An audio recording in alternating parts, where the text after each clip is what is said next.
మంచి ఫర్టిలిటీ సెంటర్‌ని ఎలా ఎన్నుకోవాలి అనేది ఈరోజు చెప్తానండి.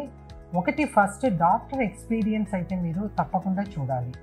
నెక్స్ట్ వచ్చి ఎక్స్‌పీరియన్స్‌తో పాటు అక్కడ హైర్ అండ్ మెషిన్స్ అవన్నీ ఉన్నాయా లేవా అనేది కూడా చాలా ఇంపార్టెంట్. ఇప్పుడు మా దగ్గర అయితే టైమ్ ల్యాబ్స్ దగ్గర నుంచి ఉన్నాయి. టైమ్ ల్యాబ్స్ ఇక్సీ కామన్‌గానే చేస్తూ ఉంటాము. Laser hatching, polar body imaging system, spindle imaging system.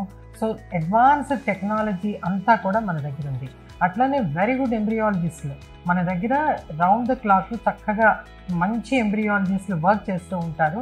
So అది చాలా ఇంపార్టెంట్. అట్లనే మన సక్సెస్ రేట్ ఎలా ఉంది అనేది కూడా మీరు కనుక్కోవాలి. ఇవన్నీ పక్కన పెడితే మీరు మంచి package, next usage of good quality of medicines, మంచి మెడిసిన్స్తో కనుక చేసుకుంటే ఏ ప్రొసీజర్ అయినా కానీ సక్సెస్ రేట్ చాలా బాగుంటుంది.